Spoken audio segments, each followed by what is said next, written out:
Match de 10 minutes sans interruption, pas de remise en jeu derrière la ligne après un panier, 12 secondes de possession et un jeu sur demi-terrain sur un seul panier. Voici les principales caractéristiques du basket 3 contre 3. Un basket qui pousse à prendre des initiatives. Avec 24 puis 28 joueurs présents au camp High Five, nous avons décidé de répartir les stagiaires dans 2 divisions de 4 équipes la première semaine et 2 divisions de 5 et 4 équipes la deuxième semaine.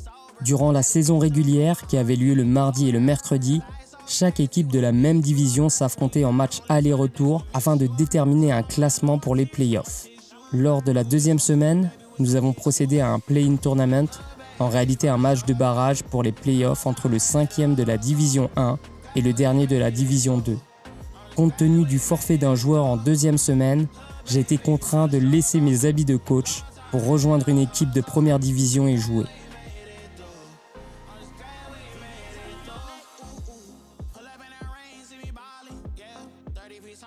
Pour ne pas fausser le résultat final, j'ai été limité à 3 tirs extérieurs par match et tous mes autres tirs devaient être pris à l'intérieur de la raquette. Mais est-ce que ça a suffi pour empêcher mon équipe de décrocher le titre du camp High Five ? La réponse à la fin de la vidéo. La saison régulière a été très intense en Division 1. On retrouvait 5 équipes compétitives. La première constituée de 3 excellents joueurs. 2 ailiers polyvalents, Tristan et Enzo, et le meneur slasher Timéo. La deuxième, composée de Samy, un joueur également entraîneur, de Valentin, un shooter, et de Xiao Kun, un slasher avec des jambes de feu. La troisième était composée de Marcus, un excellent meneur de jeu gaucher, de William, un joueur débordant d'énergie, et de Dylan, un ailier polyvalent. Dans la quatrième équipe, on retrouvait Mathis, un jeune joueur gaucher prometteur, Adrien, un shooter, et enfin Leonardo, l'un des joueurs les plus âgés du camp et un exemple de détermination pour les autres. Enfin, la dernière équipe était composée de Kader, un jeune joueur que j'ai eu à Alfortville, de Romain, un ailier polyvalent qui s'est révélé tout au long de la semaine, et de moi. À la fin de la saison régulière, l'équipe de Tristan a fini à la première place de la Division 1 avec 7 victoires pour une seule défaite contre mon équipe. À la deuxième place, on retrouvait mon équipe, puis celle de Samy en troisième position et enfin celle de Marcus en quatrième position.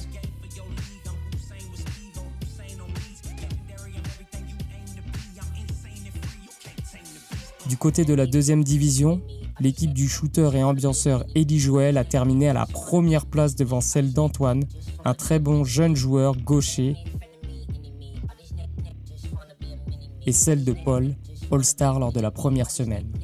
Le match de barrage a quant à lui opposé l'équipe de Mathis, 5e de première division, à celle d'Isaac, un leader au grand cœur, 4e de la deuxième division. C'est finalement l'équipe de Mathis qui s'est imposée 12-5 pour rejoindre les playoffs.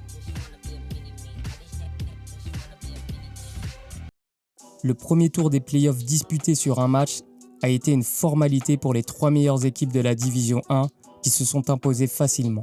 Seul le match entre le 4e de la Division 1, l'équipe de Marcus, et le premier de la Division 2, celle d'Elie Joël, a été serré. En tête quasiment tout le match, l'équipe d'Elie Joël a finalement craqué dans les derniers instants et s'est inclinée 8-10. Lors des demi-finales, mon équipe est parvenue à contrôler rapidement le match contre celle de Samy et nous nous sommes imposés 13-8, tandis que dans l'autre demi-finale, ça a été plus serré entre les équipes de Tristan et de Marcus. Finalement, c'est celle de Tristan qui l'a emporté 11-8 pour se qualifier pour une finale tant attendue contre mon équipe.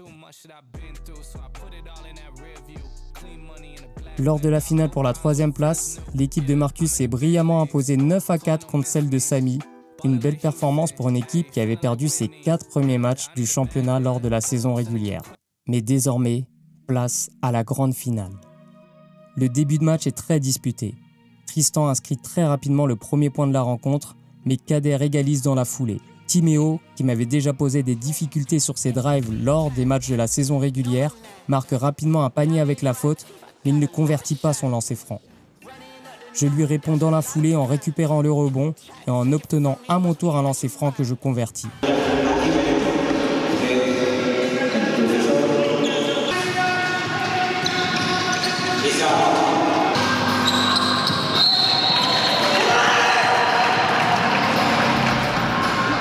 score est de 6-2 à la moitié du match.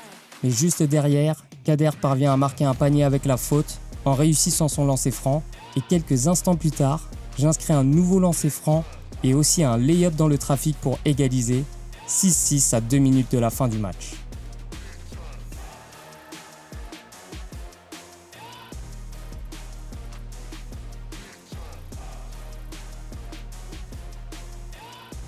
Grâce à notre bonne défense, nous réussissons à enchaîner les stops et Kader prend un gros rebond offensif pour donner 3 points d'avance à mon équipe.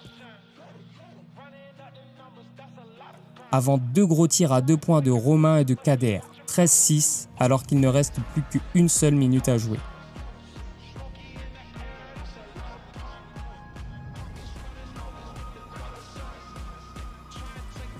Mais les Bleus ne lâchent rien et Enzo fait revenir son équipe à 5 points après un panier plus la faute. C'est le moment que je choisis pour contrôler le match et assurer la victoire de mon équipe. Je marque 2 paniers avec la faute sur 2 drives, mais je ne parviens pas à convertir mes lancers francs.